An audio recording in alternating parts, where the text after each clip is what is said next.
And started doing all this stuff with him. That's how he tests. Hold! Okay, that's good. Wait a minute. What do you mean that's good? That's nothing. Anybody can hold that. All you need is 10% of your motor units to do it with maximal contraction. And then gradually we convinced him to do it this way, and now of course finds all sorts of differences. The smaller pauses, of course, you really need to do it very accurately, otherwise you're not going to pick them up. What position is a muscle strongest in?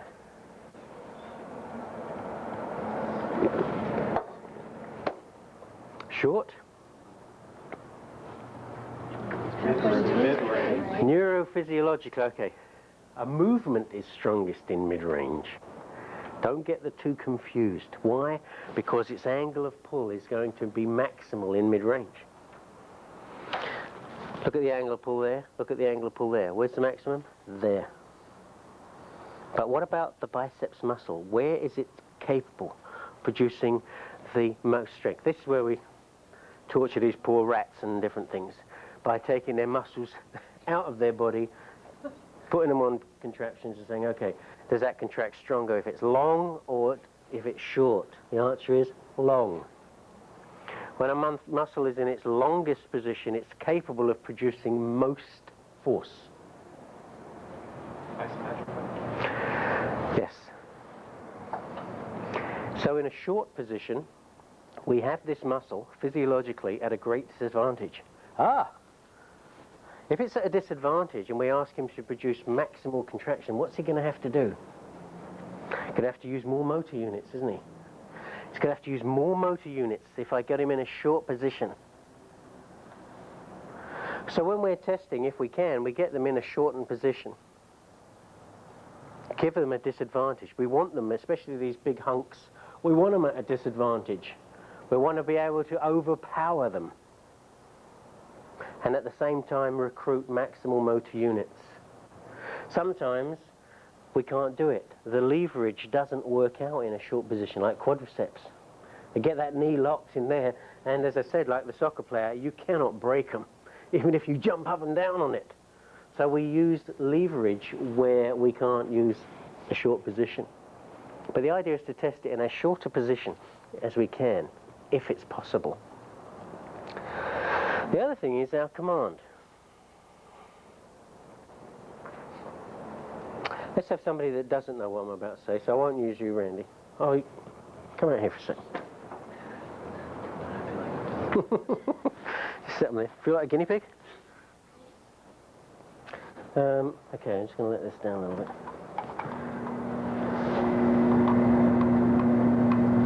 Get you stable till you...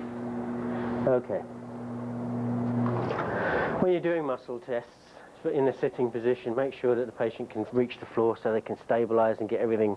Otherwise, very often you're testing their coordination and not their muscle strength. So, here we go. Let's test elbow flexion. Okay. So I just test that. I get him to pull against me. That's good. Now, two commands. See if you can notice the subtle difference. Okay, just bend your elbow. Bend your elbow up. Overpower him. And relatively easily. Okay, don't let me straighten your elbow. Keep it still. Different, oh, it's his second time. He's getting used to it, right? Okay, bend your elbow. Very different. What's the difference? How come I can overpower him by saying bend your elbow, and yet when I say to him, don't let me straighten your elbow, he's strong? Yeah. Your mind presets your motor unit activity. It looks at something and thinks, okay guys, we're going to need a lot of motor units for this thing. Get ready. Otherwise you walk up to it thinking it's a light object, and that's when you hurt yourself. Wrong settings. So I put the idea in his mind, thanks, that's great. I put the idea in his mind, it's going to be an eccentric contraction. Get ready for an eccentric contraction. And he's stronger. How much stronger? What's the difference between, and it's exactly the same muscles, it's the same movement. And because it's isometric, we can't talk about oh, okay, this must be the locking mechanism in the myofibrils, actin, myosin links and all this kind of nonsense. Can't be that, can it? Has to be something different. It's preset. If it's preset, what does it have to be? Neurological. It's a neurological phenomenon. An eccentric contraction recruits 17 to 20% more motor units than a concentric contraction.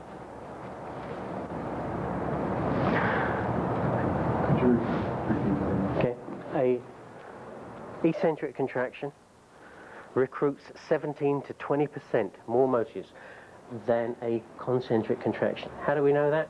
Because one of the guys who developed the King Kong, which is the only machine that is able to test eccentric versus concentric strength, the Dynatrack and the King Kong, one of the guys that developed it is my partner. King Kong and the Dynatrack were actually made in BC, in the Fraser Valley. And this guy did all of the work, the clinical work, with the developer. And one of the first things we did was test concentric versus eccentric, and the clear data shows up. In the lower limbs it's about 17.5%, but in the upper limbs it's much more, closer to 20% difference between eccentric and concentric. Simply by saying, don't let me, you put the idea in your mind, I'm going to try and straighten your elbow, don't let me. Ah, that's an eccentric command. I mean, you don't think in those terms, neither does your patient, but their brain does. Of course, depends on the patient. Sometimes it takes you a while to get even that basic concept across. So what we're trying to do is we have a patient here, we say, okay, he may have a palsy. If he does, he may still have enough motor units to be powerful. And I have to work a way of getting all of his motor units to work and stay working for a few seconds. Because if he has a palsy, he's lost 75 to 80%, he won't be able to sustain that as long as I've got all his motor units together. So to recap, maximal contraction after a slow build-up with sensory and vocal facilitation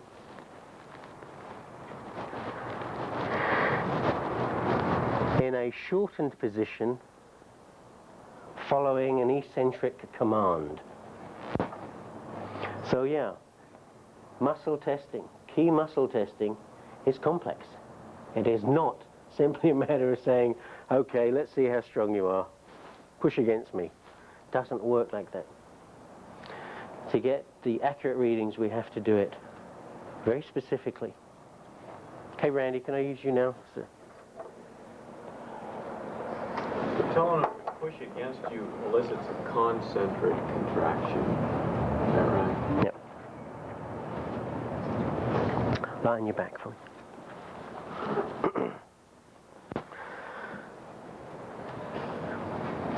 So just to test hip flexion as an example, bend your knee up. Keep that knee there.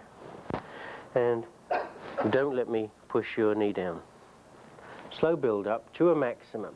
Now how do I know it's his maximum? Experience, because I know if I give him an ounce more force, we're going to break his hold. So I take it up. Now initially you may want to break, some of the teachers say, no, you have to break the hold to know you're taking him to the maximum. Sometimes that can be a little bit dangerous.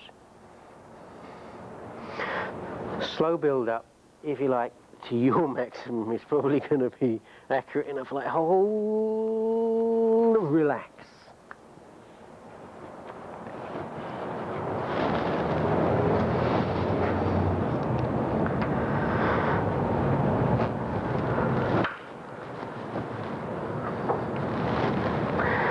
And it's going to be difficult, especially for the women in the group, to be able to break some of the male holds. And this is another physiological feature that you have to understand.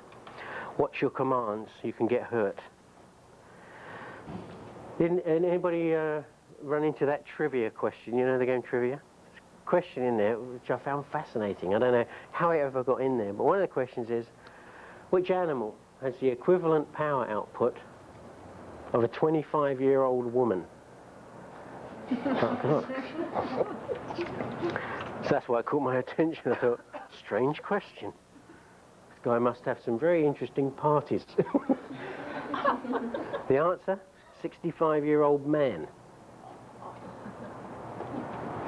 If you take people trained in an equivalent manner, athlete to athlete, the power output of a 25-year-old female athlete will match a 65-year-old male athlete. We had a physio who was really badly hurt in Ontario by testing a muscle like this, and the guy couldn't get the command, and she just said, okay, look, I want you to stop me. Pick me up and throw me across the room. And the guy did. It was a very unfortunate, it's one of those unfortunate instances, a comedy of errors, because the guy was being rehabilitated for a fractured femur.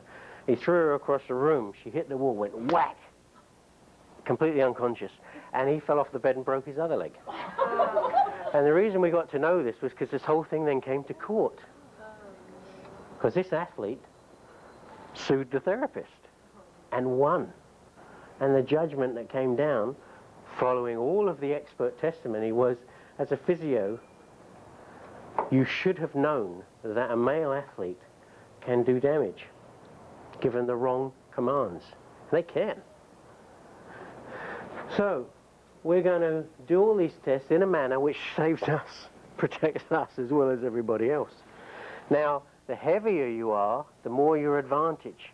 The lighter you are, and again, this is another male-female, most males are heavier, given the same build and everything, so they're at a slightly better advantage. But even so, I have to do this several times a day. I want to get home in some reasonable fashion, not like a droopy rag. And once I've finished, and you'll notice this, once you finish a scan, muscle testing and a scan, you're sweating. Well, you should be, otherwise you haven't done it properly. So, look at my stance. I'm not going to try and break his leg muscle with my triceps. I'm not that stupid to look at this bulk versus this bulk. So what I do is I use my body weight. Now this is, okay, now we're comparing. Okay, and I'm using my legs, like this. Don't let me push your hip down. Good. See, I'm going in my gastrocs and everything. Okay. If he has an instability, spondylolisthesis, he'll go, oh, that's painful, I can't do it. Bend your knee up. Grab that. Hold that right close to your chest. We fix his instability. Now we can do it. Oops. We had his shirt off. We'd be able to do it. And without pain. And this is extremely important because weakness of psoas is a very important sign. Where can we get weakness from? It could be a palsy. How common is an L2 palsy? It's very rare. The more likely answer is a tumor or a fracture, something serious. So if he does have weakness in psoas, we need to find out. So if it's painful and it keeps breaking his hold, it's not good enough. We have to work out a way of making it painless so we can test it. So that's one of the ways around it. Quadriceps, this is tricky. This is a powerful muscle, especially eccentrically, which is what it spends most of its life doing. So in this position, this is the way I do it, and somebody around his size, okay, keep your knee in that position, don't let me bend it. Now, so I take him up to his maximum, and I can still got enough power there, using my weight, to overcome his contraction. But for many of you, it's going to hurt your arm, or you're not going to be able to do it with the one arm. So there's various other ways. Lie on your stomach. You have to tailor this to your patient. If you're treating somebody, female of your own size, you could do it that way. If you're treating somebody who's bigger, then you have to find different ways. Don't let me push your foot to your bottom. Hold. Now you get your body into it, and it's a lot easier to overcome that muscle. Stand up for me. Some of the really big guys, bend your knee. I have to use this, because the only way I can actually give them a sustained hold. Don't let me lift, and I get my legs in and I just come up. Now he's holding his entire body weight on his quadriceps. If he has a palsy, he's not going to be able to do that for very long. That's a way of sustaining it. But the best way for many of you is going to be prone knee bending. Stay on your back, friend. Dorsiflexion. Small muscles, very powerful. On the prone knee bending, you had his muscle and length position. Yes, that's what I'm saying. That's the instance, when I mentioned that, that's exactly what I was thinking about, was the quadriceps. That's the instance where getting the muscle in a short position is its powerful position. The knee's locked, you can't do anything. You have to at least bend it out of a locked position. But then the muscle is so powerful that how do I overcome that? You know, and the best way is to get better leverage. So although we put the muscle in a physiologically stronger position, from our point of view, we've got him at a much bigger disadvantage from a mechanical point of view.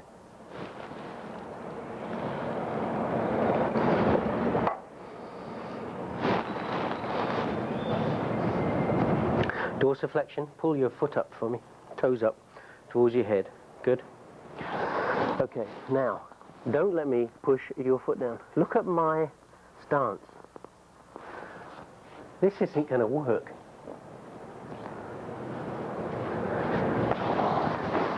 Okay, don't let me push. This is going to work. I've got my glute max involved in this.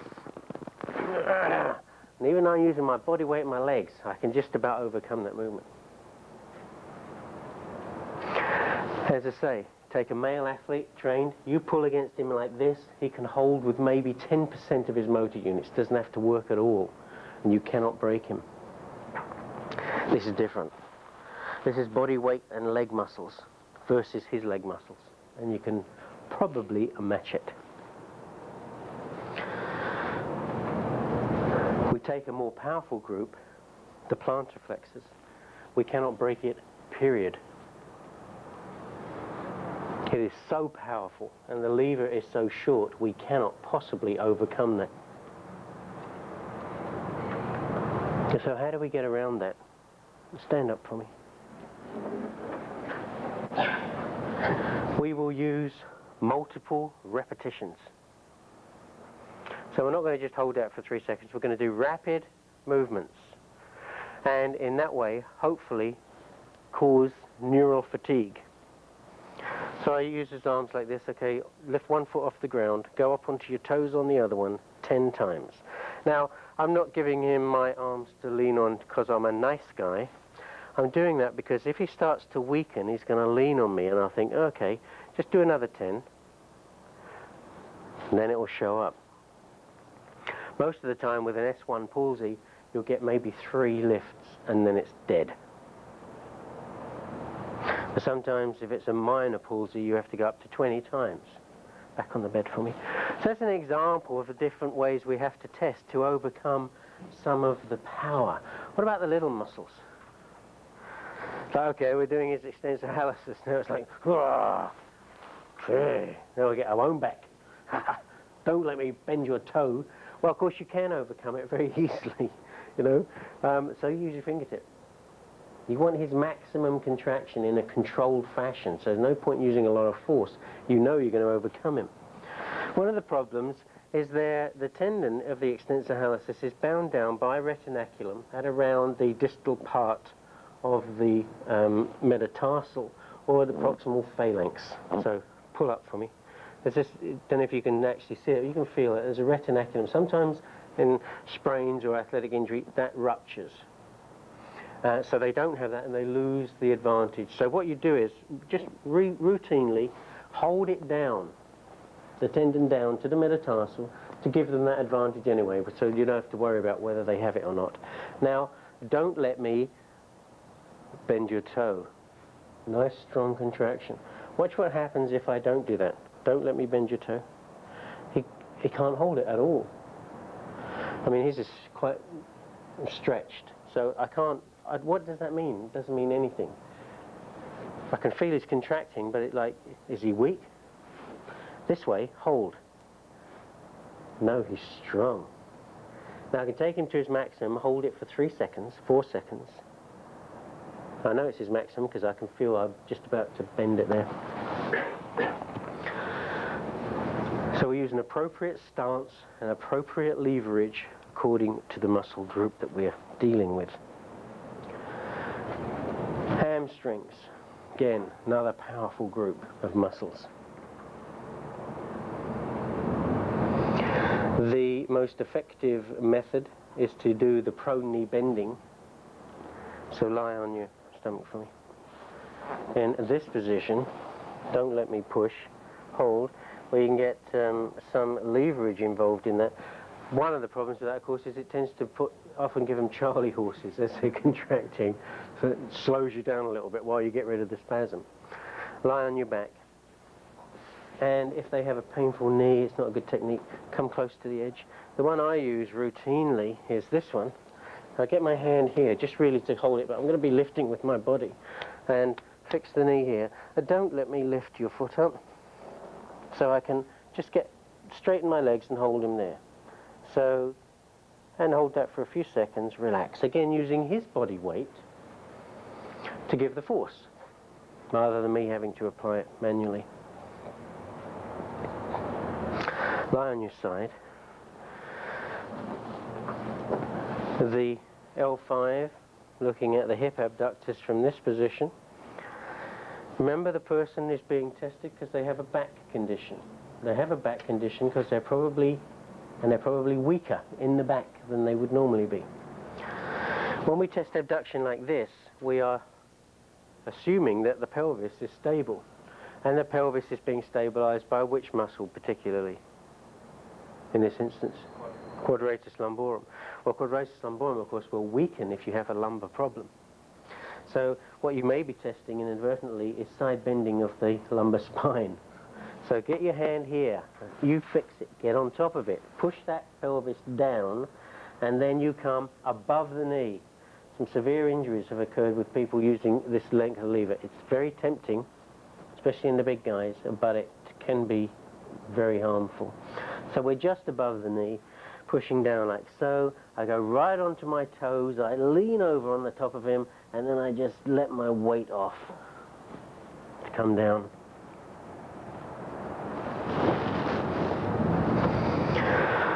On your stomach, gluteus maximus. No good testing hip extension. The hamstrings are too powerful. And in any position, they work a lot harder than glute maximus, because glute maximus is not a hip muscle. It's a trunk muscle. Its function is this. That's what it's there for.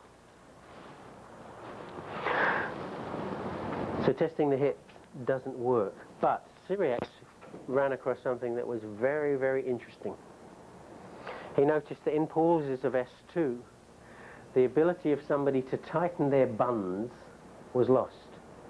They could do it on one side but not the other. And simply that's what we do. Say, okay, tighten your bottom. Good. Hold that. And then we use what we call a pressure inhibition technique. Now if he's strong and can hold, I just push into the muscle mass of glute max. Say, don't let me push down. That's good. Keep it there for a second. Don't let me push down. That's good. And that's the most accurate form of testing. Ironically, breaks all the rules that we've been talking about. It's the exception that proves the rule.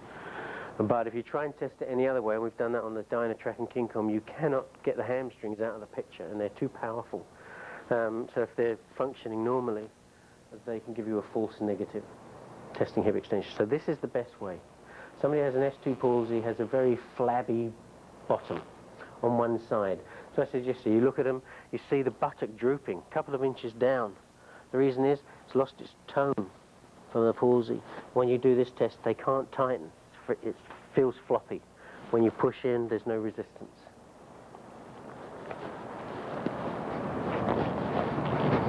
On your back for me.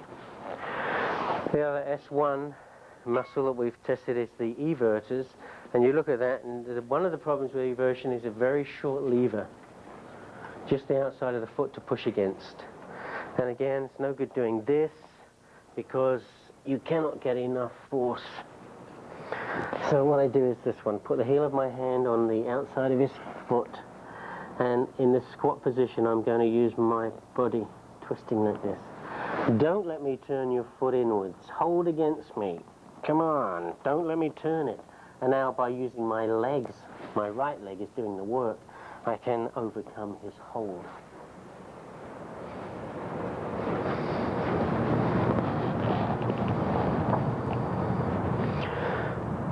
So this part of the scan is like an athletic event for both of you. And sometimes when I see patients from other therapists and I'm doing this scan, you know, and the patient will go, "Whoa, boy, that's hard work," you know, and you know he hasn't had it done before. Not to that degree. It is hard work. It's hard work for both of you. That's why I said, protect yourself, use as much leverage as you can to disadvantage the patient, and use your body. What position do you like to have? In the scan, I don't routinely test the adductors, but what I will do is simply this. I get this leg out of the way so I can shorten the adductors in this position. Okay, then I'm going to stabilize the pelvis. Don't let me pull your knee towards me. It's a good bed. And then we can pull like that. If you do it, you know, with this kind of length of a lever, you can actually produce an adductor tear, so be careful. Yep, you can use side lying, lifting the legs up, but then you get involved the other side muscle, the other group of muscles. Lie on your side. I've seen it tested this way, lift up, both up, and then pushing through this. Of course, you've got these muscles involved here. Lift up here, hold, don't let me push down. Again, that's kind of a coordinated movement. Your patient may not be able to do it, but if they can, that's fine. How do you test? I mean, when you did the hip extensor test and you had them tightly push in with your fist, how do you grade that? Absolutes. You've got to think absolutes. A palsy is a palsy. There's no maybe palsies. It's either weak and fatiguing or it isn't. And I often see people teaching this say, compare to the other side. I have to test the other side to compare the strength. Bull. Why are you comparing the other side? What's that got to do with this nerve root? It's either a palsy or it's not a palsy, regardless of what that side has.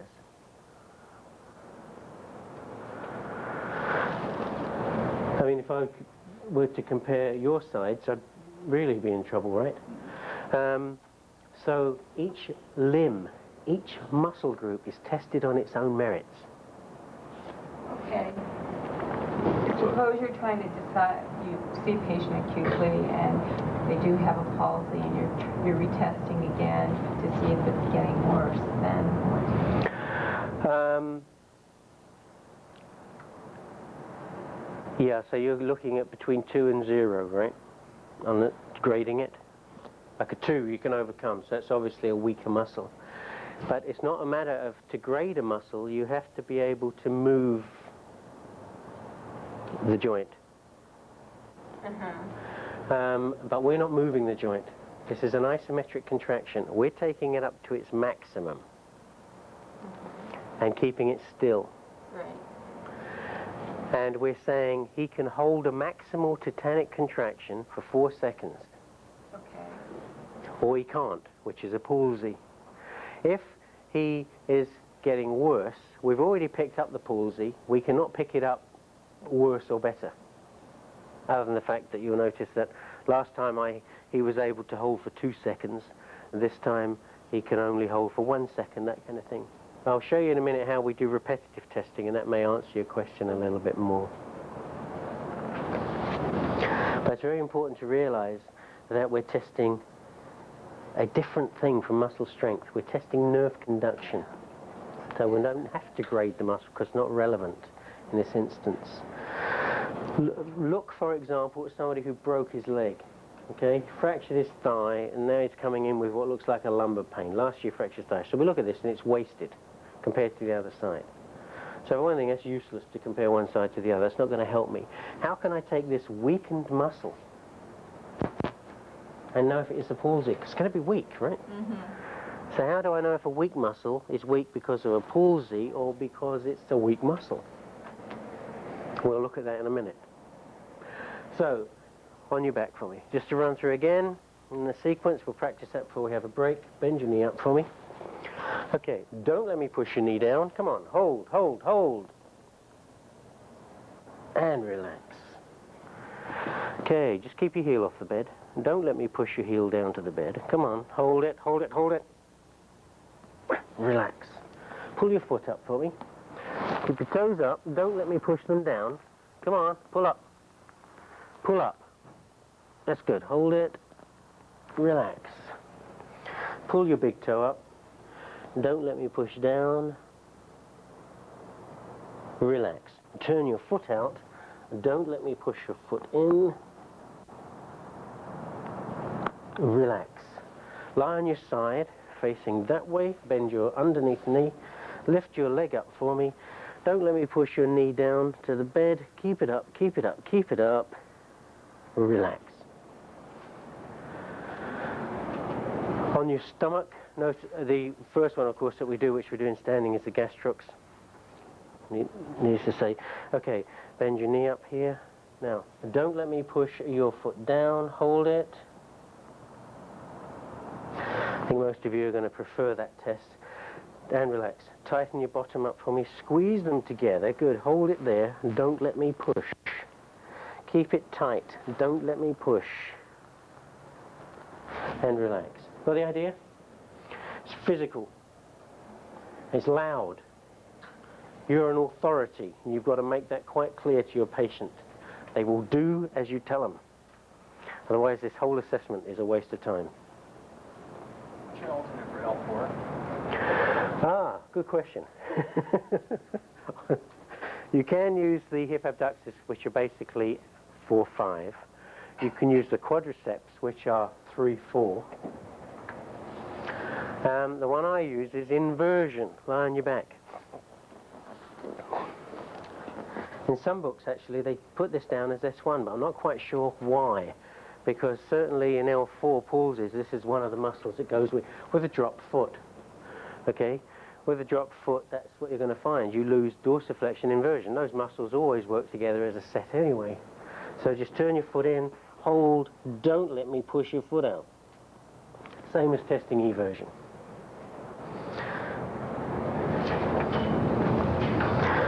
And the sequence I use is just developed from the old days, like, you know, all this information plus everything else you're trying to learn. It's God, I'm never going to remember this. So I just do it in a sequence. 2, 3, 4, 5, S1. Go through it in sequence. That way I don't miss anything. And you do it enough times, you don't have to think about it anyway. Okay, any other questions? If not, we're going to look at some of, as we said, some of the things we can derive from this after the break. But let's practice this before the break, so we get to know the techniques. I want to talk about hand placement. When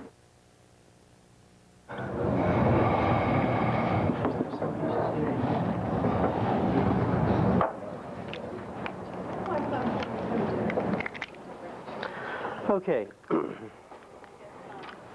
so we initiate the test and we find they can't hold the force to a maximum to our satisfaction. Maybe it's a weak muscle. Maybe we're expecting more of this muscle than it can actually give. It's not a palsy at all. So how can we differentiate those?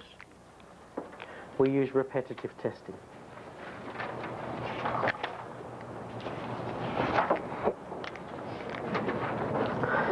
On this force time graph here, this is what a normal test should look like.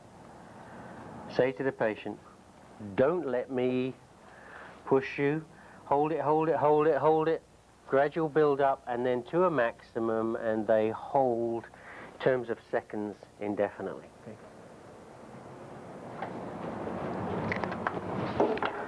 Here's a palsy. Same thing, they can reach their maximum. Most often these guys do reach their maximum, but they can't hold it. And it drops off. So we find that, we say, okay, now, I'm going to do repeated testing, 3 or 4 times, rapidly. So we're going to fatigue the muscle now with rapid, repetitive testing. Hold, relax, hold, relax, hold, relax. And when we repeat repetitive testing with a palsy, we find, okay, well that's interesting, this time he didn't quite reach his maximum. Oh, this time he didn't get anywhere near it. And this time, and then gradually he's getting weaker and weaker. That's very typical of a palsy, fatigability.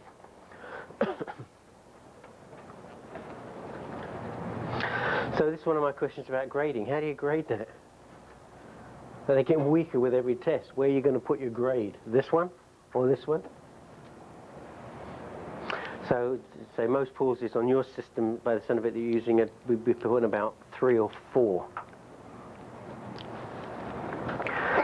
Because eventually, they have no strength at all. Once you fatigued it, you can just blow on it and they won't be able to hold the contraction. Here's a weak muscle. Hold. I find they peak there, so I hold it. Ah. But they don't break. I'm not quite sure. It's a weak muscle. Was it a palsy? Maybe I didn't do enough force. So let's repeat it. We repeat it. Hold. Hold. Hold. It's consistently weak. Rather than a palsy, which is inconsistently weak. It's getting weaker.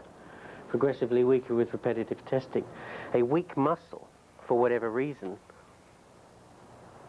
and we're talking about a muscle phenomenon now, a weak muscle is going to be consistently weak. Every time we test it, it'll be able to put out the same power. Of course, fatigue is a neurological phenomenon, not a muscular phenomenon. Here's the classic. Say to them, hold up. See that one? This is what I call the Laurence Olivier effect. There's a patient, you're doing a scan. I mean, we had no indication they've got pain in this area here at all, coming with a whiplash or whatever. We start testing their muscles and it's like, oh. Now I want you to hold it. We badge them. Come on, hold it strong, strong. Ah. So we give them the warning about, you got to do this strong, go over the pain, but they just can't, oh, like that. So, what conditions? There's only one condition where that phenomenon can actually exist as a clinical entity. Because if it were painful, what do people do when you create pain? Yeah, they turn up or they withdraw. So it's like they would do this, right? Ah. And that's what happens if you're testing an elbow that's really sore. Don't they? They do that. Or if you're doing this one, they try and pull back. But they don't let it go. That would be terribly disadvantageous. It's neurophysiologically impossible. You don't just let something go because it's painful. It will create more pain. Even your pain inhibition. They let it off. It's like a lead pipe resistance. You can feel it going. But this one is very unusual. And there is one condition. Anybody know what that is? One condition where you run into this. Maybe many of you haven't run into these people. Again, it's another condition that's on the way out. Well, yeah, the secondary gain, that's what that is. But what I mean is one condition where that could be a genuine response, and that's muscular dystrophy.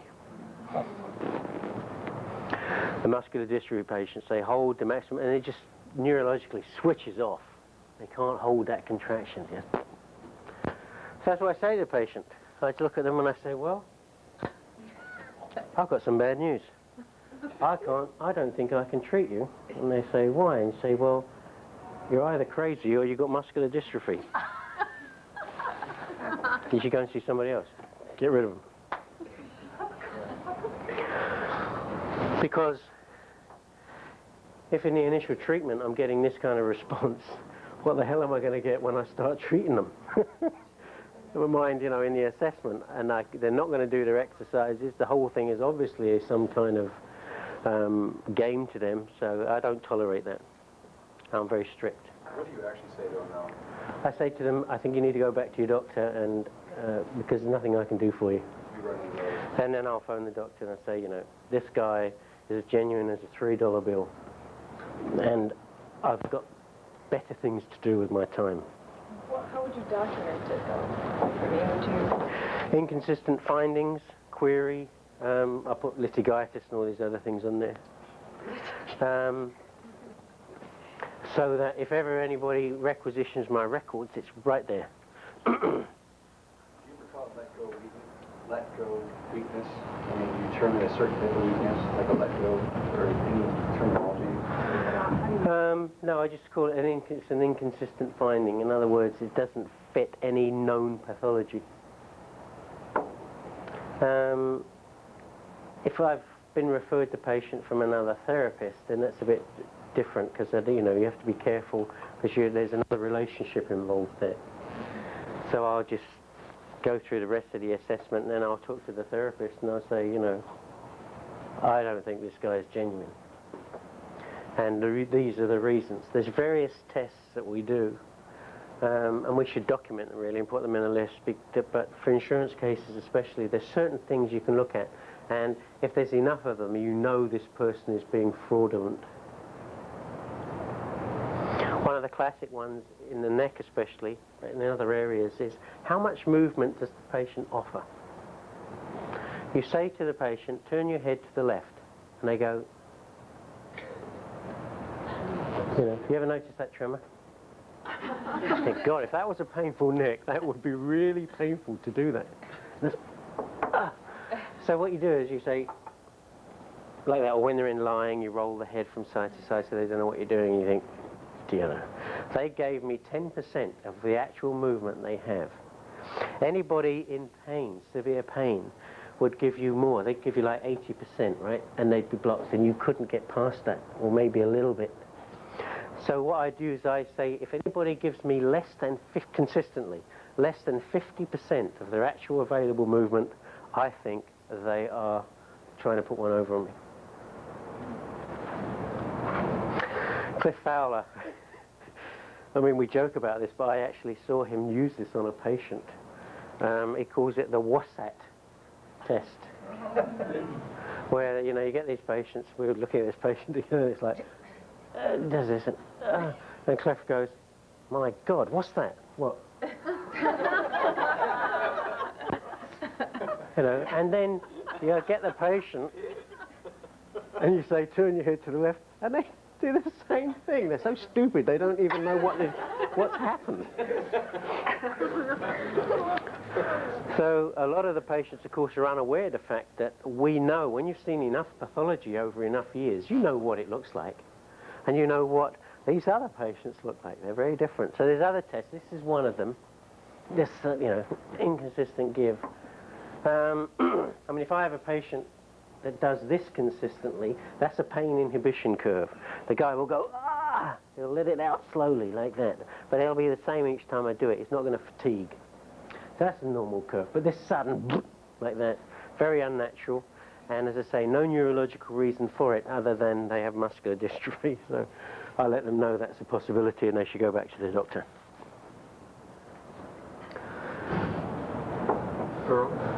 So I guess the difference between a weak muscle and the normal muscle, I mean, they're basically the same. It's just a varying degree, and that's subjective on your part. The shape of the curve is different. When you compare it to the other muscles in that region, and you compare it side to side, that's when you want a comparison side to side, then that will show up. And since you're doing both sides, you get the comparison anyway. You look at the quadriceps, you say, boy, that quadriceps is a lot weaker than the other side. but it's consistently weak. See, look at dangerous pathology. What can give us a weak muscle, a consistently weak muscle? Not talking about a palsy. No, that gives us a palsy. It looks like a palsy, a tumour. But it looks like a palsy throughout the whole limb. I don't know if any of you have ever seen a tumour. The classic example was one of the ones that we got in, which was a young guy, 17 years old, who had a tumour in the lower part of his femur. He was weak and looked as though he had a palsy in his hip, knee and ankle.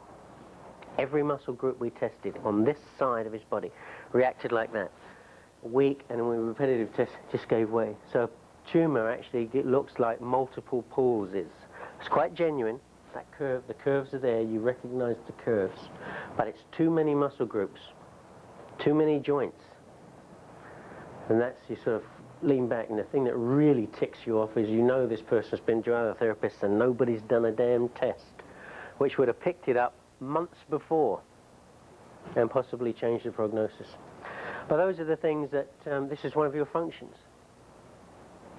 And while you do the test properly, you can pick up these serious pathologies and possibly change a potentially lethal condition into, you know, something that might turn around.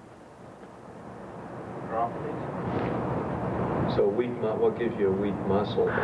Okay, a weak muscle is going to be like a muscle tear, right? An old muscle tear, it's been ruptured or whatever like that. Or it's rehabilitating from a fracture, an old fracture or something like that.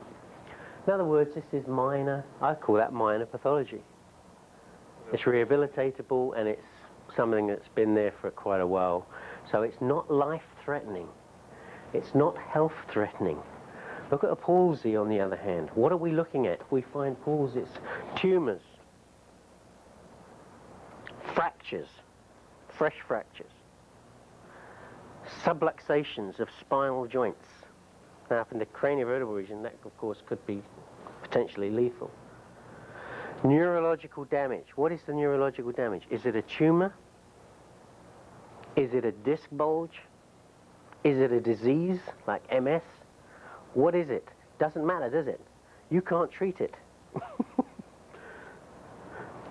Unless it's a disc, that's the one area you can treat. But most of the ominous things that show up as palsies, you have to get rid of them. That's why we need to find them. The weak muscles are irrelevant. I don't give a damn in the scan whether their whole leg is weak. That's not my function, the scan. That's why we spend so much time emphasizing these things. It should take you 10 minutes. And in that 10 minutes, be able to turn around and say, oh, well, that's good. I'm relieved that this patient has no serious pathology. Whatever they do have is minor musculoskeletal. A lot of pain, maybe, but in terms of health, it's minor. And they'll say, okay, now we'll spend the rest of the time looking for this pathology and find out where it is and get rid of it. But if you run into enough, because I see a lot of chronic patients, I'm at the end of the line where these tumours do come in. And I make damn sure that if I see a patient who's been on treatment for a long time, wondering why they're not getting better or they're getting worse, is it a tumour? It's a real possibility, and you've got to remove that possibility. If you don't, you're just like all the others. So this is the one I'm after. When I do that muscle test, I'm focused on fatigability, because fatigability is a serious sign. It can be nothing good about it. Whereas weakness, though maybe I had flu last week, and they're weak, so what? That's not my, that's not a major problem. Generally, you only do this once in a scan, but you can do repetitive testing if you need to write reports, obviously, or you can do it if they're getting worse and they're not getting better. It's like, okay, when I first tested them, that was negative. What about now? They're complaining of more pain down the leg. They're obviously losing movement. We test them now. Now we find the pauses. That's a major breakthrough in terms of finding pathology. This thing is getting bigger. Again, nothing you're going to do about it. You've given it your best shot. Get rid of the patient. That's your function. Protect their health. So these really are like medical tests, if you like. That's what we're looking for, and we hope it's all negative, because it makes life a lot easier. I mean, physically it's harder because you've got to work on them and get them better. But if you're trying to treat somebody and they've got this hidden pathology that hasn't surfaced, then they're not going to get better. In fact, you may be responsible for them getting much sicker. Okay. One other thing. The way you test is extremely important. Again, can I use you? So, because I know Randy knows what I'm about to do. So that would be unfair to use him. Please, lie on your side. Bend your right knee up. Just come back a little bit. Good. I am now going to do a test. Two tests. So I don't want you to look behind you, okay? And I am going to predict his response.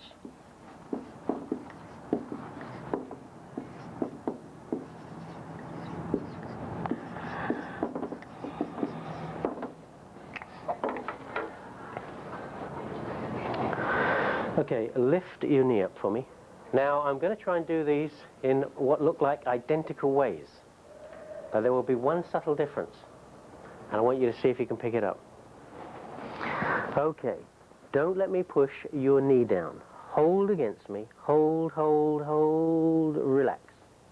Relax. Just give him a little break. Okay, lift your knee up again. Now, don't let me push your knee down. I want you to hold, hold, hold, hold. Up again. Don't let me push your knee down. Hold, hold. Relax. You okay? Don't want to give him a tendinitis. Lift your knee up. Don't let me push you down. Hold it. Was I right? Did you notice any difference? Other than you were weak and strong? Yeah. He doesn't know why. Doesn't know why. Anybody see the difference? Leg versus knee? No, I tried to say don't let me push your knee down each time. I came up onto my... Yeah, no, I leant down here and I pushed down each time the same way, up onto my toes, then just leant on him. And then when he was strong, as you notice, it was really hard to try and break that hold. Or when he was weak, just my leaning on him broke his hold. And he couldn't do anything about it. And he doesn't know why. They're so subtle. It's rotten testing.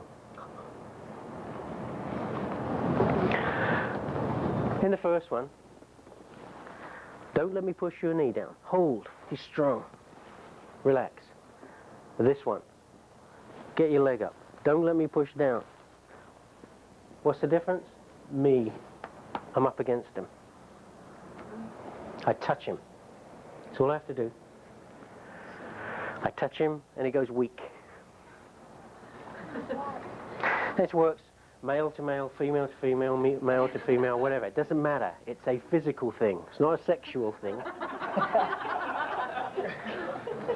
And I noticed it in an exam. I was in, we were examining this, and one of our models was not appropriate to be treated because she had some problems, so I had to be the model. So, strip my shirt off, I'm sitting there, and this physio is doing testing. And she came up behind me like this to do abduction of the shoulders, C5, and went like that, and I just couldn't hold, and I thought, gosh, she must have blown in my ear. Does it to me every time. And what it was that she came up behind, she actually leant on me. Now, I thought, well, of course, that would weaken any man, but it's not true. It's a physical thing. Watch this, on your back. Pull your leg up, your toes up. Don't let me push down. Come on, hold it, hold it, hold it. Good and strong, yeah? Watch your sloppy test. Don't let me push down. That's not fair. It's not fair, but it's accurate. He's weak. And that's going to dramatically affect my results. What if you couldn't break the person? You know. If, Yeah, use it Yeah. deliberately. I normally say that if you need to, you can always use that technique. Okay. As long as you're consistent Okay. and you do it everywhere. That's kind of difficult.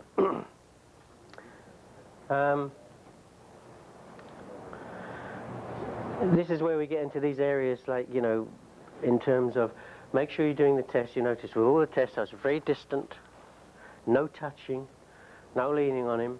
Those are accurate tests. You start to get sloppy, you get inconsistent results. That's not good. Just while we're on the subject, just for a bit of partying around, because you go on some of these courses and they go into the mystical things, you know, all these dual tube courses and various other things. Sit up for me.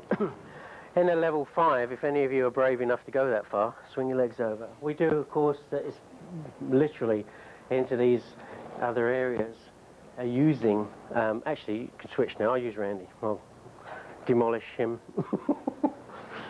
Because I don't think he's seen this one.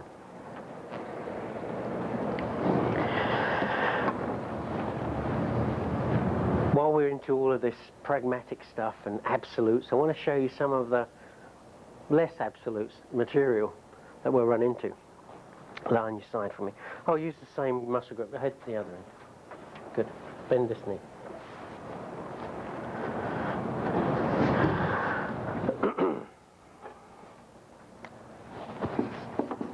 Just a prediction again, I'm only going to do that 3 times. Oh, that's strong. And that's good.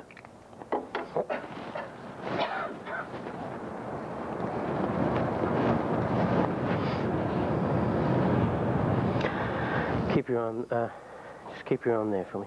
Good. Lift your knee up. Don't let me push down. Hold it. Relax. Not recommended on patients.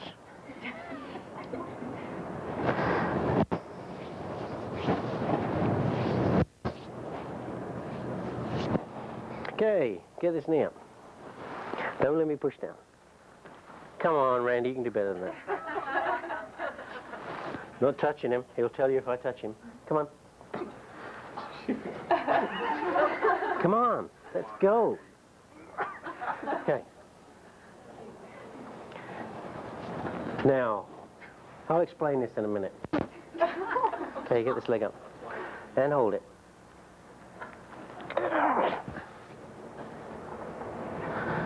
Weirder now, right? Believe it or not. This is acupuncture. Applied kinesiology. Each meridian has a key muscle. Key muscle of the large intestine meridian is the gluteus medius. If I enhance the flow of energy, I'm talking these terms, I was an acupuncturist before I became a manual therapist, so that's why I use a lot of this stuff. But if I enhance his energy, I can make him even stronger than he is normally. But if I sedate the meridian, I'm just going in the opposite direction to the flow of energy. This is the way that the acupuncturists talk.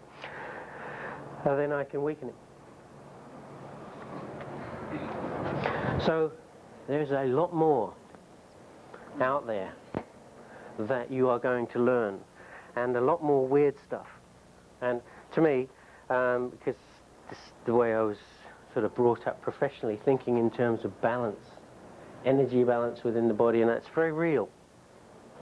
Health is balance, and people go out of whack, they're out of balance, and they're going to become weaker. That's one of the signs why we do these muscle tests. Weakness can never be a sign of health, ever. So we do that sometimes to get an effect, enhance strength and so on. Years ago, of course, we tried this on athletes and all sorts of interesting results. We'll go into that, as I say, in the later levels, but be aware that even when you're doing this strength testing, some of this stuff can be not quite right. So don't, if you find something's out of whack, there's a test there that you thought should be negative and it was positive, or vice versa, and it doesn't fit anything, just log it. Don't get upset by it, just log it and remember it, because some of these other things, like, can the neck affect leg strength? Yes. There's a back condition, back pain. Acute low back pain tends to affect the younger people, and they have a lot of pain, full range of motion, no restriction, everything's negative, no weakness. Where is it from? Atlanto-occipital joint. So when you listen to these people that are doing myofascial stuff and everything else, and they tend to sort of mystify it in this aura of, you know, mumbo jumbo, you've got to remember that this is all neurologically based. Most of this stuff is linked up by nerves. Now, we may not know exactly the pathways, but we know there is connections here. When you get to your level 3, we emphasize relating areas of the body to one another. Like, is it possible that somebody who sprained their ankle and has an instability down here, could that be related to the headaches they now are getting? Yes. How that happens, we'll explain to you later, but just accept the fact that it does at the moment. So although I might deviate there, it just makes a little bit of an interesting break from having to learn all these facts. Now I've totally confused everybody. Let's look at the next part of the testing, which would be reflexes, while we're on muscles. Do we have any reflex hammers?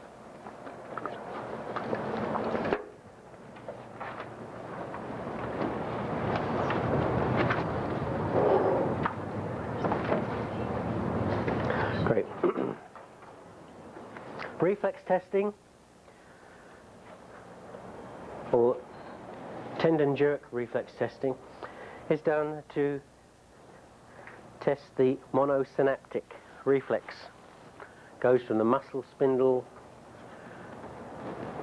back to the extrafusal muscle fibers to give us the reflex jerk.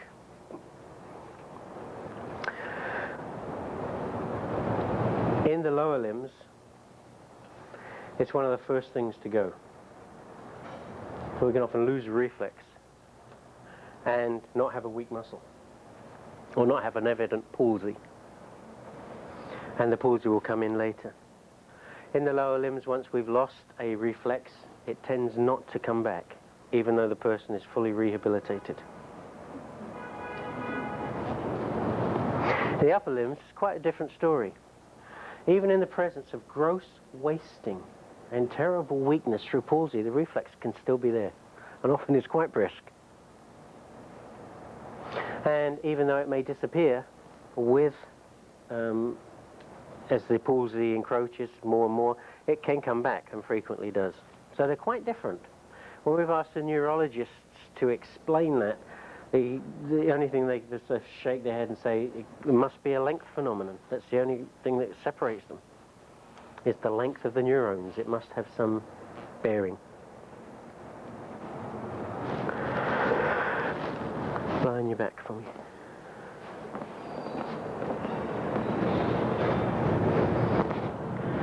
So it's going to give us a little bit of advanced information, possibly, into the neurological state. And what can cause a loss of reflexes? Apart from a palsy, is there any other, well, say a nerve root palsy, any other condition? Yep, so that would give us a root palsy. But the other thing, of course, is a nerve trunk palsy. So they may have been damaged somewhere outside. So if it fits in with the rest of your findings in terms of segmental weakness, then that's great. Otherwise, if it's an oddball finding, it may well be another injury or another condition. Many people, I'm sure you're aware, don't have a reflex that can be initiated. You go all over them, and they look dead. Totally negative. Well, you don't sort of shake your head and say, oh, well, that was a waste of time. Because at the other end of the spectrum is a condition or a state called hyperreflexia. Hyperreflexia indicates what? Upper motor neuron. Upper motor neuron disease. We say disease, but it could be a disc in the thoracic spine. What is the implication of finding upper motor neuron signs in the legs when we test? What does that tell us about the lumbar spine?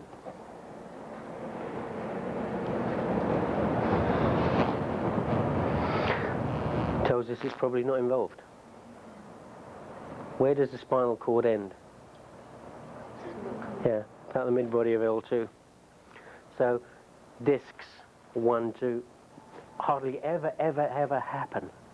So if we've got cord compression, it's more likely to be up in the thoracic spine or cervical spine. And it's an inadvertent finding. I've done this before. You're testing somebody routinely, you're looking at their back scan, hyperreflexia, clonus, Babinski, and it's like, wow, what the hell are we dealing with? And it will pan out to be a neurological condition like MS or something like that.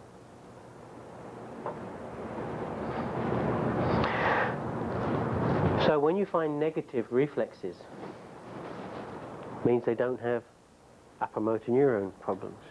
It's a big negative. It's not a total waste of time.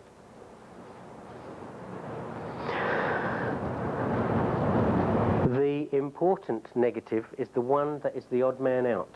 All of the reflexes are there, but I can't get this right quadriceps knee jerk. That's an important negative. That's the one that will tell me, okay, I have hyporeflexia or areflexia, absence of a reflex, or weak reflex.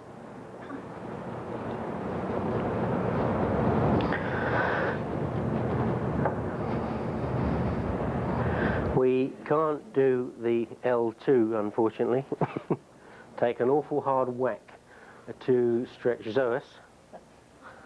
But we do 3, 4, 5, and S1.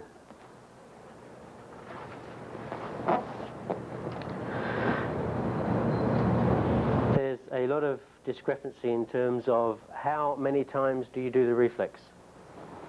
If I do that once and I get a response, that's it. The reflex is there. Isn't that what I'm supposed to be finding out? It's the reflex there, isn't it, there? Repetitive testing is said to be done by some people to fatigue, to see if the reflex fatigues. Anybody done any of the work by... Grimsby does that, doesn't he? Yeah, some people do that. Anybody run into Rude's techniques, neurological techniques? Do you know how she facilitates muscle activity? Repetitive reflex testing. So trying to facilitate the quadriceps. Come on now, lift. It doesn't fatigue, it's impossible to fatigue it. It enhances it. So once you've got it, once you've got the response, once is enough. We allow 3 goes. It's like playing darts, you know, where you go up, off to the left, off to the right, and then you get it in the middle. That's what you're going to be doing. So you've got to be a good shot. So we take into account that you might go, oops, sorry, oops, I'm sorry. So we'll give it 3 shots, and if we haven't got it by the 3rd one, we'll say, okay, it's not there. Notice it's a very brisk, sharp action. Again, so much of this stuff, the success of this, is your technique. Not being sloppy or doing the wrong technique. When I made a terrible mistake a few years ago, I allowed my wife to be on one of the courses. And my wife is a neurophysio, that's her specialty. But she was quite aware of the fact, because we worked on patients a lot together, that some of the hemi conditions, especially the shoulder and everything, could do well on manual therapy, so she wanted to get into the stuff. So she came on one of the courses, and I'm doing this, and I'm demonstrating a reflex, and from the back of the class comes, oh my God. Of course, everybody turned around like this, thought that was very funny. She said, what are you trying to do? That's assault and battery. Because like many manual therapists, I didn't really have a clue about reflex testing other than I know you have to hit the tendon. And this is the way you see some people doing it. Like a judge. Bong!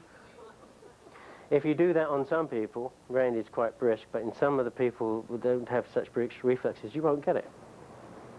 Because that thud doesn't produce a rapid enough stretch. It's got to be bing, like that. So now I'll do it properly. I've got her approval.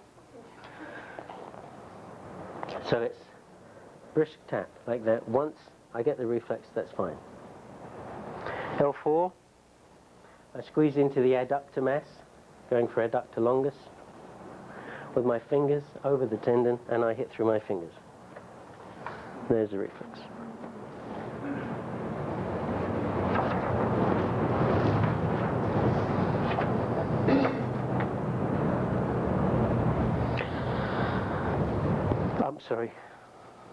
I'm sorry, that's L5, not L4.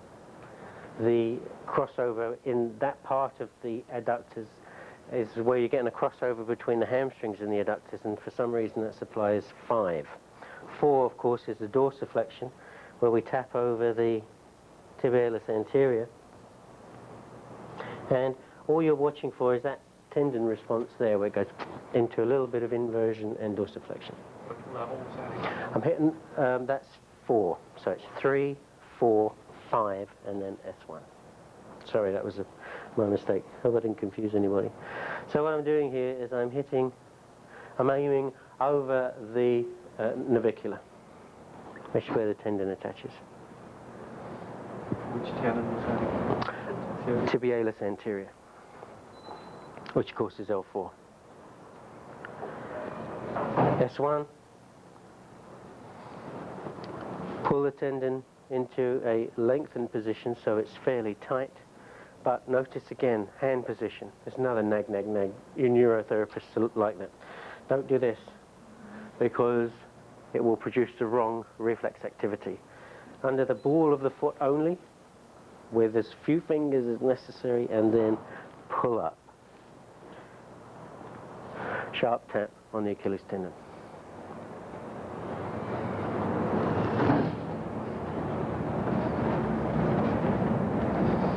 Grading those reflexes. The doctors will grade it from 0 to 3, where 2 is normal.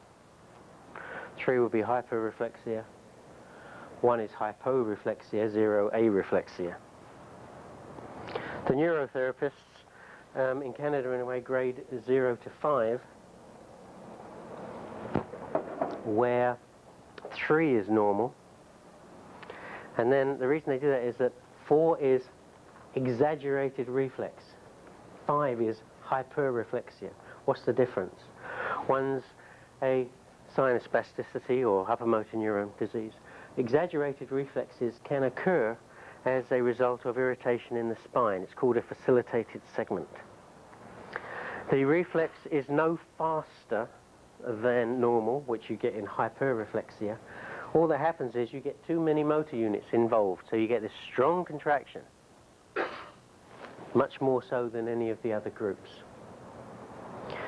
What's the other feature of testing hyperreflexia? Anybody tested a Hemi or MF patient? What do they do? If I was doing that on him, what would he do? Clonus? Yeah, you get this reverberation. Well, you do that and it goes, that's a spastic reflex. Whereas with an exaggerated reflex, it comes and it dies down straight away. So those, they're different. Then we have again, hyporeflexia, sluggish reflexes, which are at the other end of the scale from the facilitation. So we get this if you have a palsy, you get this very slow response. It's like, instead of being rapid like hyperreflexia, you tap it and it goes, oh, it's like an effort. In a hyporeflexia, where you get the same, it's brisk, but a very small number of muscles involved. That's the other end of the spectrum of the facilitated segment. So you've got all these other things, but basically the ones we're interested in is the isolated absence of a reflex or hyperreflexia.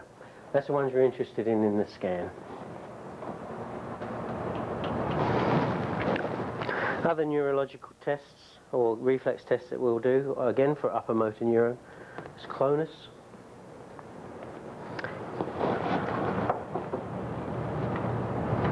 clonus is an reverberatory response to rapid prolonged stretch of a muscle. That should indicate how you do it. So this is no good. Neither is that. It's got to be rapid and hold. You notice there, Randy gives me a little point as we do it. Stretch reflex. In some patients you'll get 2 of them. That's normal too. 3 is starting to get questionable. 4 is clonus. So the patient's foot goes dud, dud, dud, dud, and dies off. Now, has anybody done this on a neurological patient? What happens to them in a hemi? When you do that test, what do? They keep going, yeah. Just like Duracell, keeps going and going. So if you had a hemiplegic patient, and they just do that. That's, when their foot gets in the wrong position. But orthopedic clonus, or I should say upper motor neuron conditions from orthopedic causes, is quite different. It can be very temporary. A thoracic disc impinging on the cord. We do the reflexes. See, a thoracic disc is a kind of an instrument because, of course, it's going to give you backache, low backache. So you may be investigating the lumbar spine first, thinking it's a lumbar problem, find nothing in the lumbar spine, and then bingo, you hit this. You think, wait a minute, I'm in the wrong area. So you get this response where he goes so it reverberate like 4 times or more, but it dampens it. The Golgi tendon organs can still overcome it because the spasticity isn't that strong yet.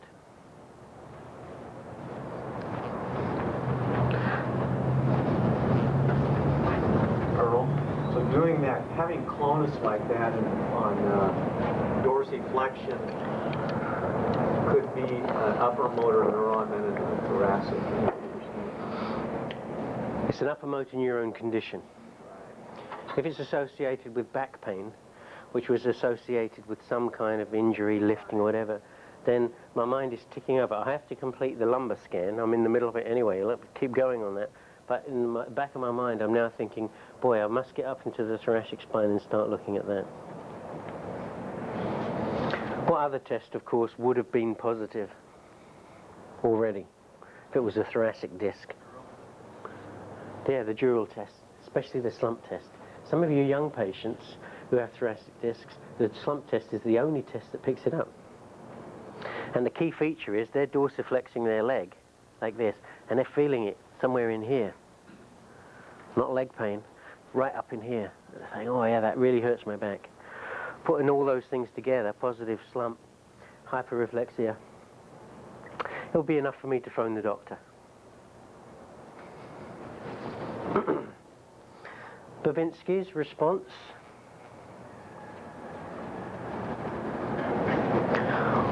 Or positive plantar response, as they call it. You can't have a positive Babinski. You have your wrist slapped for that by the neurotherapist because Babinski's response is a positive test, so you can't have a positive. So we've got Babinski's response, which is an extending toe, an extending hallux with fanning out of the lesser toes in response to a noxious stimulus applied to the weight-bearing part of the foot. It's a bit wordy, but you need that because in your exams you often get asked that. Okay, define these terms, so that would be the definition. The weight-bearing part of the foot, that's easy, right? It's the yellow bit. And the reflex response to doing this is so very different from this.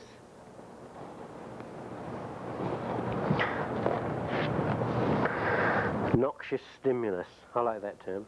There it is, sharp point. Can be your thumbnail if you want, but that's what that's pointed for. Starting at the heel, we'll take it all on the lateral side of the foot and then across the metatarso-phalangeal joints. Fix the leg So you've got to be fairly firm. Don't draw blood, but be fairly firm on the sole of the foot. Does speed matter much with that test?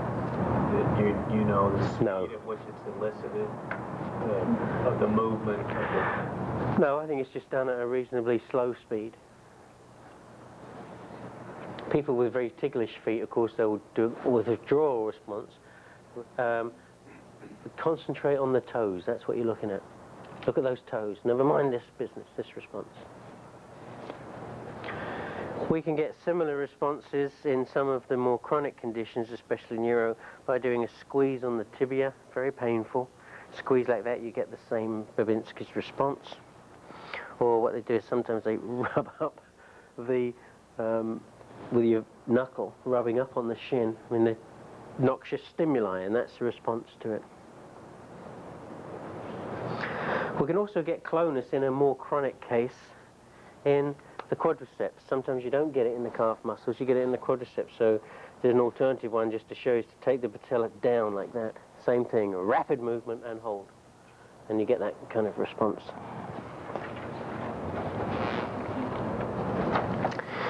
We saw that in the patient who had spinal stenosis in the thoracic spine. It wasn't a disc, it was a stenotic condition, narrowing of the canal. And that's one of the ways we picked it up. We thought it was MS at first, but it turned out to be stenosis of the thoracic spine.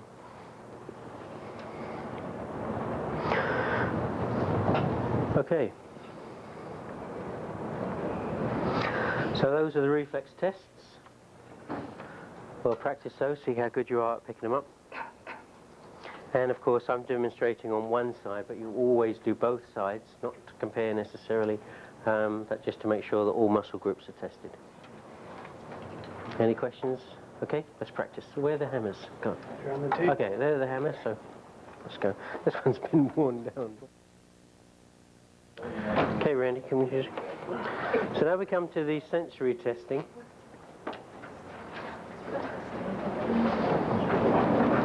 So we're testing skin sensation.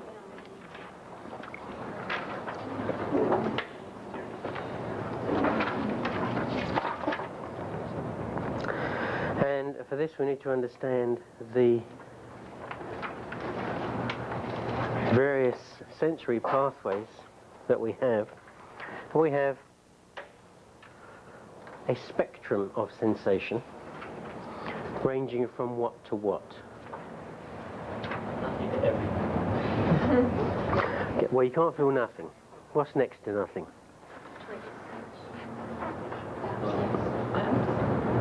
Very light touch. Would you agree with that? Yep. Very light touch and painful stimuli. That's the other end of the spectrum. And in between that, we've got your vibration, your heat, your cold, and so on and so forth. But the two ends of the spectrum. So we know if we use very light touch and they can feel it, that they don't have the other bits of the spectrum missing. If they can feel that, then they'll certainly be able to feel pain. So we don't have to start sticking them with a needle. So we'll use light touch, and if that's negative, that's fine, that's the test over. Let's define light touch, though. Light touch will be sensation delivered to the skin which does not deform the skin. As soon as we deform the skin, then we are bringing in other mechanoreceptors and all sorts of other things. That's not light touch anymore. So, if we don't deform the skin, what is it that's picking up that sensation?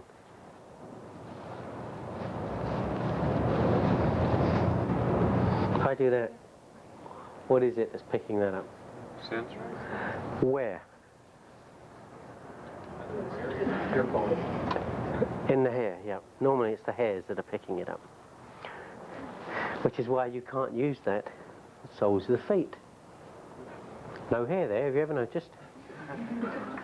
Old English expression. First sign of madness, hair growing on your palms and soles. Second sign of madness, looking for it.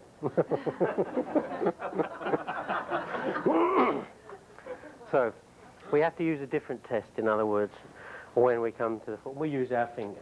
We can still get a fairly light touch, but not deform the skin. So we need a heavier sensation. So the lightest touch, what's the lightest touch that you normally experience? Air. Yeah, a breeze, right? You can pick that up, not just because it's changing temperature, you actually feel it. So blowing would certainly be good, except, you know, when you get higher up towards the groin, that's not a good idea. Now, so what we use is a piece of tissue paper. And we say to the patient, in an area we assume they can feel, you know, I'm going to touch you with this tissue paper. And every time I do, I want you to say yes or ha-ha or just indicate that you feel it. So we get them to close their eyes and then we will start. Now you have to know the dermatomal areas, and L1, which nobody ever bothers doing that, they forget about it. Very definite. If you've seen anybody with shingles over L1, you never forget that supply. It's very large all over this area of the body from the front to the back. So fairly large dermatome.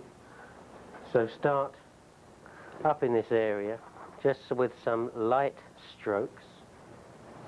L2 is going to be on the inside of the thigh.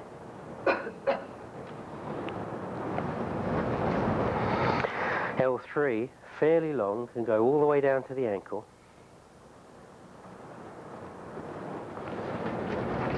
L4, side to thigh, over the outside of the knee, and then it crosses over towards the inside, up towards the big toe. So all these, the dermatomes all spiral. So what I'm doing is I do each dermatome. That way I know I'm not going to miss anything.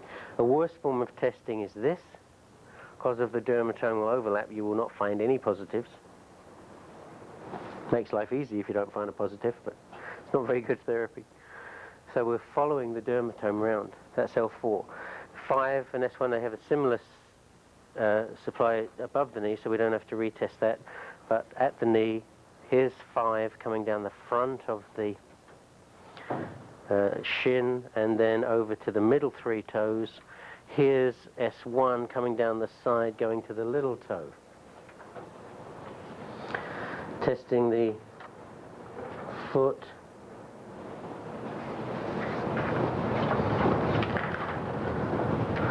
Nerve supply of the foot is interesting.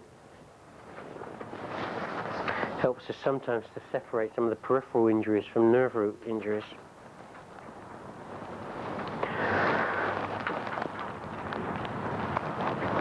One of the ways we can separate L4 from L5, because their nerve supply is so closely linked geographically, is that L4 never supplies the sole of the foot. So if in association with a numbness here in the front, above the ankle, is sometimes where they get it. Or if it was a second toe, for example, that could be L4, L5. Do they have any numbness in the sole of the foot? If they do, then it can't be L4. L5 supplying this area on the medial side of the foot, S1 on the lateral side of the foot, and generally S2 on the heel.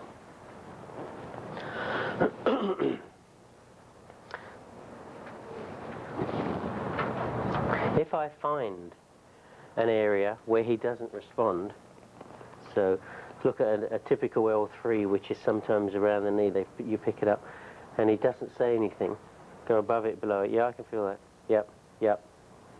He misses it again. Now I have to test. I know he's lost his initial sensation. Has he lost the ability to feel pain? Well, we don't really want to give him a lot of pain. It doesn't matter what you use. But don't use pins. Pins are out now, thanks to various viruses. They did a study, I can't remember which hospital it was, but anyway, somewhere out in East, where they suddenly did a surprise visit and said to all of the doctors, the residents and so on, we need your pins. They took all of the pins and tested them in the lab, and they were horrified at the amount of bacteria and viruses that were present on these things from pricking people's skin. So they recommended that after that time that either you use a disposable needle, which many of them do, or you use a paper clip or something like this. Yeah, plastic fork. It's great because it has a bit of a sharp point and a blunt point. We say, and it doesn't matter what you use because you're going to start off again and say, okay, you feel that that's sharp, yep, that's blunt. Now I want you to, or is that both sharp? Got a point on it. That's blunt, sharp. Okay. And I want you to tell me. Now we just concentrate on this one area. That's the only bit that was suspect. So okay, you tell me. And it goes sharp, sharp, dull, dull, sharp. What you're looking for is the fact, sometimes they can't feel it at all. And you know, you can see him looking expectantly. He wants to feel something, but you can't. Or the sharp feels dull. So he thinks you're doing dull all the time. At this point, are you deforming the skin now? Yes. This is the other end of the spectrum. So we're actually trying to produce a noxious stimulus. A mild noxious stimulus, anyway. I remember one of the, I had a young teacher who was getting into the business, who was assisting on a course, and they said, well, I'd like to do something, you know, demonstrate. And I said, okay, well, demonstrate, you can do the scan, and we'll go on from there. So in demonstrating the scan, she's very nervous, and with this pin, perfect model, didn't flinch. And she's doing this and saying, and this is how you're going to test the sensation. Well, and then she carried on talking, and as she's talking, this blood starts to appear, and all of these points, and of course everybody's looking at it like,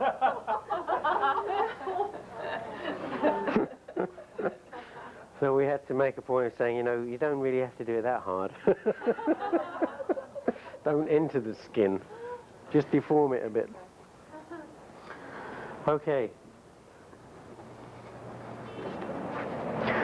If we find numbness, the key then is to try and work out what is the cause of it, because peripheral nerve problems can give us numbness, central nervous problems, upper cord problems, and nerve roots can all give us problems. Then in your handout you see a whole slew of conditions, various neurological conditions that you have to distinguish between. But the key is going to be, does it fit? If I have numbness in the knee, do I have a corresponding weakness of quadriceps? That might say, okay, that's L3. What would be the nerve supply if I found the numbness in here? What would be the peripheral nerve supply? Tibial nerve, this area here. And what about the dorsum of a foot? No. No. But it's one of those nerves that you've forgotten about. It's one of those black holes. Sural, good. Sural nerve. Higher up, of course, we can get the saphenous nerve involved if we have numbness higher up. And, of course, the common peroneal on the outside. So don't forget those guys. They are also capable of giving us numbness. But if it's a peripheral nerve, the muscular component is going to be quite different.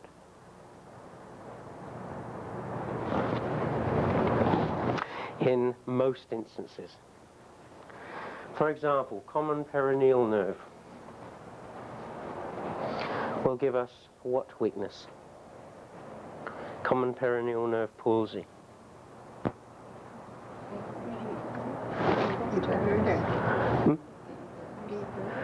Eversion will be lost, and dorsiflexion. Now, what can you say about those two?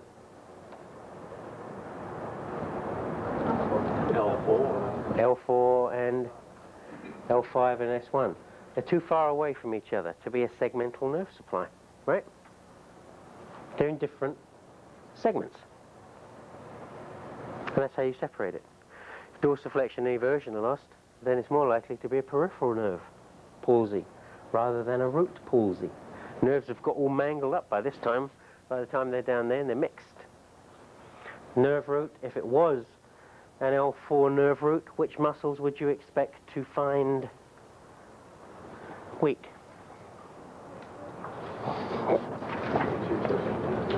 Anterior tips, good. Go with dorsiflexion. Inversion.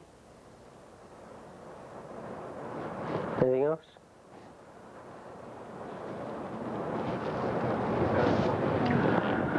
No, not really in the calf. I would look for maybe quadriceps weakness, adduction weakness, and that kind of thing. Give me a few alternates.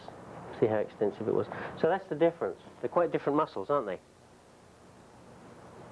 From what would be supplied by the coron-peroneal nerve. So it's where your differential diagnosis comes in.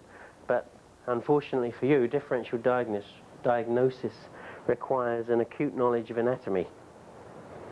So you're going to have to, and I know and sympathize with loss of memory on those things, because it's the same old story. If you don't use it, you lose it.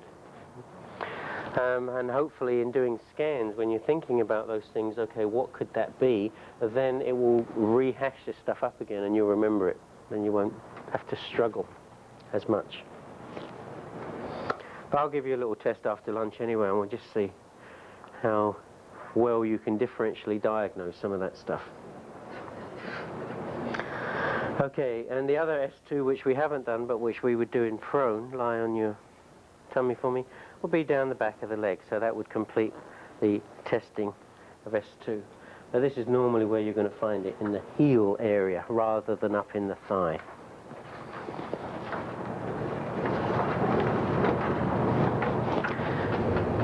Any questions? Good. Close your books. Find a partner.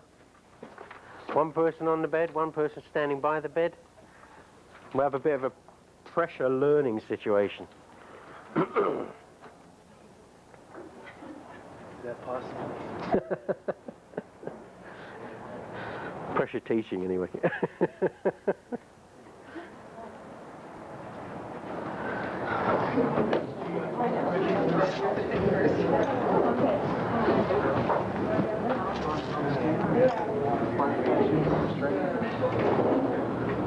What is it like when you're looking at like a 45, 50-year-old male compared to...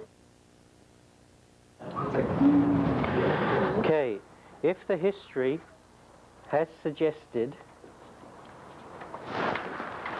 vascular involvement, then we might like to do some vascular tests, but we don't do it routinely in the scan, only if there's an indication for it.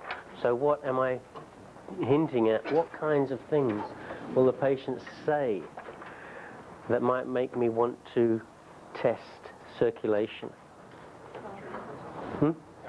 Yeah, very cold feet, very hot feet at night. What's hot feet at night a symptom of? Well, their legs feel burning at night. Intermittent claudication, good. Berger's disease or intermittent claudication. Any other things they might be saying to us? Swelling. Yeah.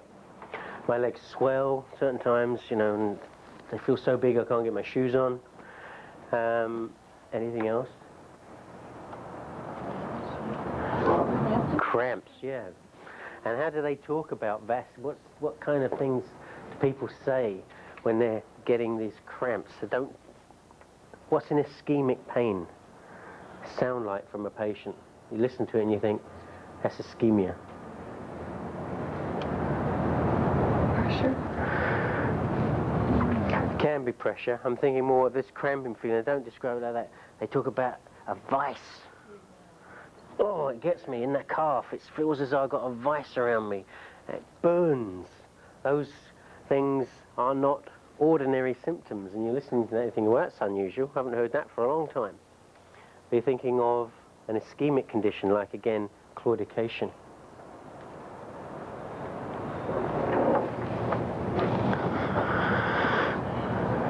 Ischemic pain, remember, is a sign of arterial deprivation. Commonest one you will be familiar with, of course, will be angina. Cardiac pain, that's ischemia. We can get ischemic pain Where can we get intermittent claudication?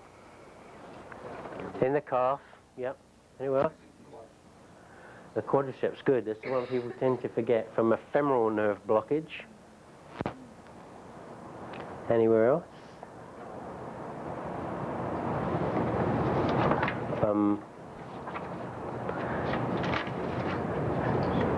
See, when you get to the femoral nerve, you think, well, it can't be anything higher, right? Because then it gets too big. There's branches coming off other arteries, which are smaller, but go to very significant muscles. Yeah, you can get blockages in the aorta or the iliac arteries and so on, but I'm thinking nothing as massive as that. Just more common. This would be the inferior gluteal artery. Remember that name? You're going to know this now, aren't you? There's that black hole filled. Yeah, so you get claudication of your gluteal muscles.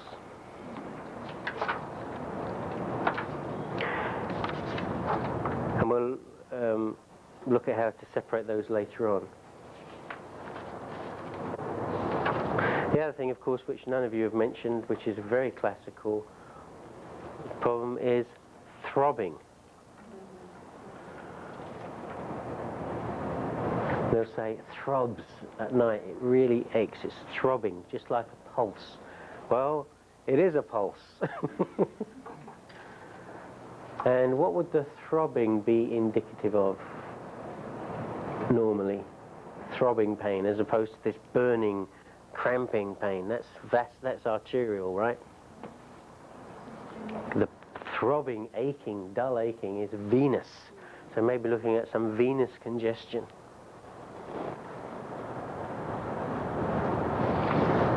So these things in the history would tell us, okay, we've got to do some tests. Obviously looking for coloration differences. And then feeling for the temperature. How do you feel temperature? Yeah, back of your hand, that's the most sensitive area in terms of temperature changes. So you don't touch the patient, remember? Don't touch them, just move your hand over them. If you touch them, you have too much sensation coming in, and you don't notice the temperature change, so you're just gliding above the skin.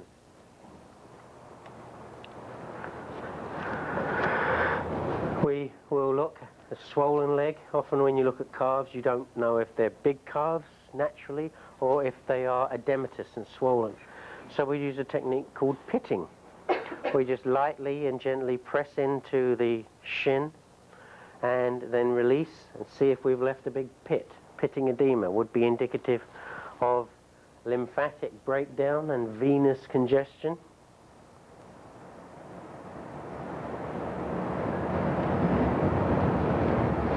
Temperature differences, what's what? What you feel, not what the patient feels. What's a cold limb? Arterial. So what's venous? Hot limb, yep. Warm limb. Bluish look. Remember in the anatomy books all the veins are blue? Right. Just joking. They do actually have a kind of a bluish hue to the leg. And warm. Okay, and then if it's again arterial intermittent claudication, we check pulses. Now, we don't just want to check the pulses and see if they're there in a lying position, because they probably will be. What we might want to do is get them on a bicycle, get them all overheated, or on and off a step, get them pumping until they get the pain, and then test the pulses before and after the pain comes on. So if we have nice strong pulses before exercise and diminished pulses after exercise, it doesn't make sense, does it? When the heart's pumping like mad, they should have a stronger pulse. So if it's weaker, that's the classical sign of claudication.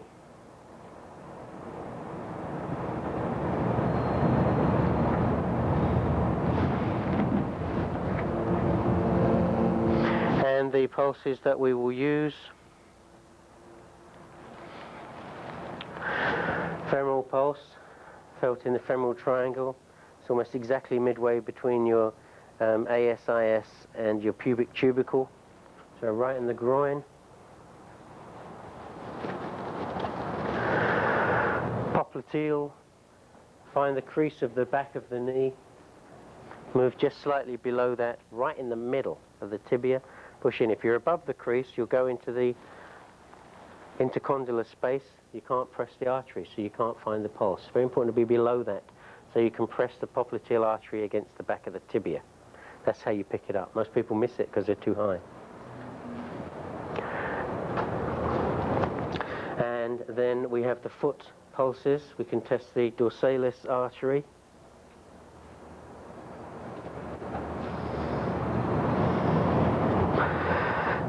And the medial artery, which is behind the medial malleolus. That's a nice one to feel, nice and strong.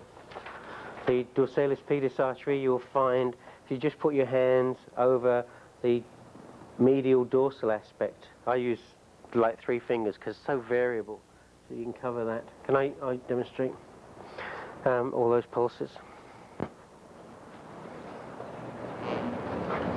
Okay, let's do this. Okay, just undo your short skirt. Okay, here's and you should be able to feel these through underwear without any problem. Femoral one's the easiest one to find, obviously, right over the crease of the groin. You actually see my fingers coming boom, boom up. Very heavy pulse. Lie on your stomach for me. Popliteal pulse. Remember? Okay. Here's the crease of his knee. That tells me where the joint line is, so I know the tibia is just below that. So I find the middle.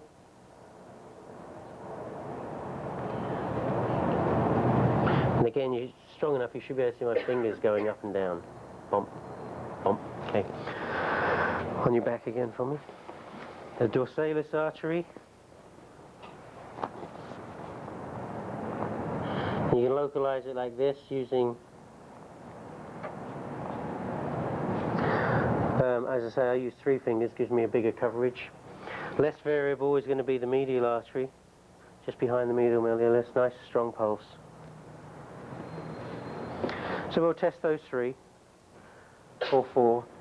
Get him moving, get him activated, sometimes until the pain starts, and then we will retest them. While his heart's still banging away, we would expect to feel those pulses stronger. If they're not, then that could indicate a blockage.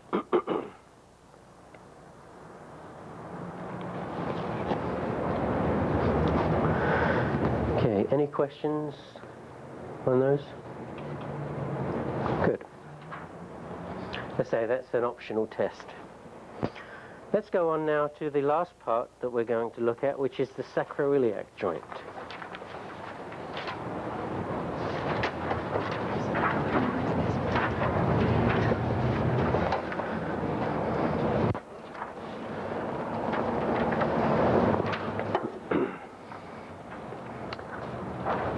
Sacroiliac joint had its moment of glory back in the earlier part of the century, when people believed that a lot of the pain in the leg and back and everything was from the sacroiliac joint. Of course, the disc has since taken over that position, and facets are challenging it all the time. So the question is, how much is the sacroiliac joint likely to be involved? It can give us referred pain, because obviously it is segmental tissue, so it can give us segmental reference of pain.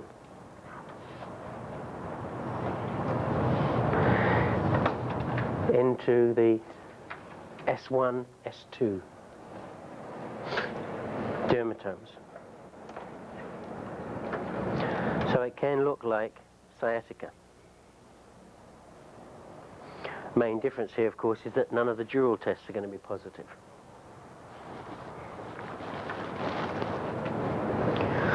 You can get pain in the front of the thigh.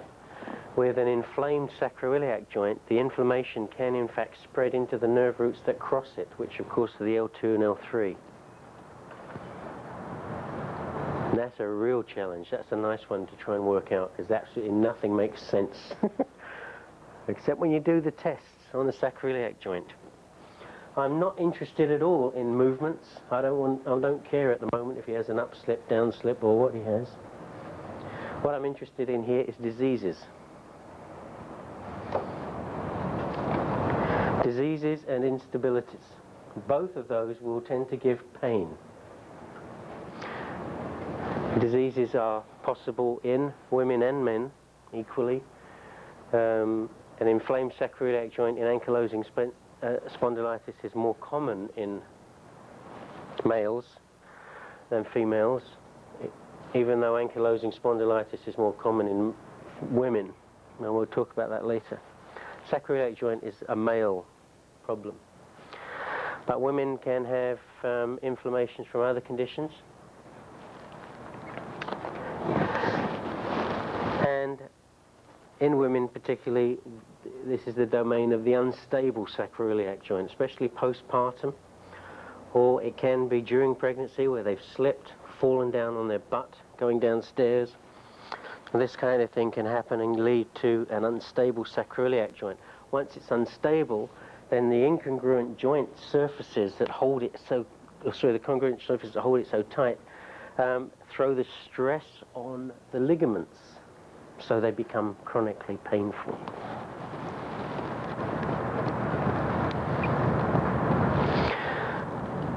All of the conditions we're talking about will be positive with the following stress tests. So-called gapping test. We are going to take the ASISs in the cup portion of our palm, and then we are going to try and push them apart.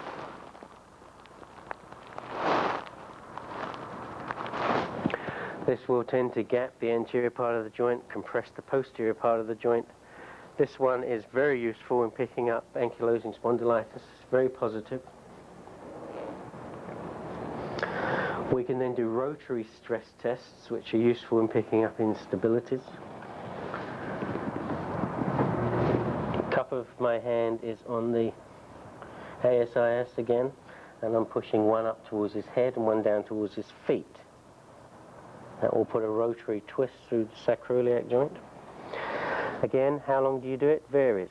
A young person, you do it a long time. An older person, less, because of the plasticity in the bones is different. But no set time. Just push until you feel all of that plastic movement out. Roll over and face that way. Last test, which is the opposite to the first test. And then we're going to be gapping the back of the joint, compressing the front, pushing down, so.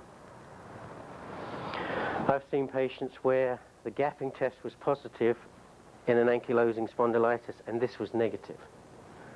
So this one is less reliable, but the beauty of this one is in picking up pelvic fractures. Your older patients who slip on the ice come in with this chronic hip buttock pain.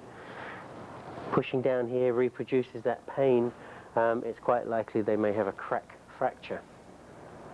Are you pushing directly? Yeah, straight into the table.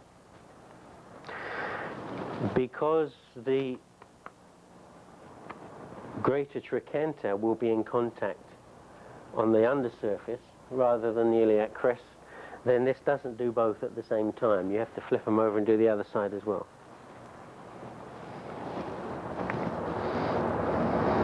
Is the rotary significant for any fighting? The rotary test? Yes, is it? Disability? Yeah, and what you'll find, like in a woman who's just had a baby, now she's coming in with this back pain, you push like this in a rotary test, you get this clonk. Not necessarily painful, but you can actually feel the thing clonking around. There's some other symptoms associated with that. You need a history of trauma.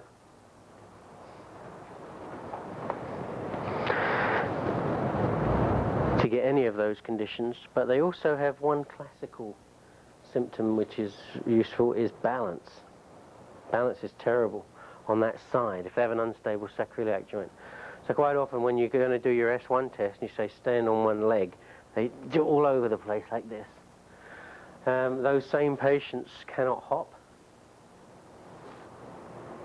So, you know, if you want to, you can ask them to hop up and down on one spot. They just fall over because of the massive loss of proprioception from the joint.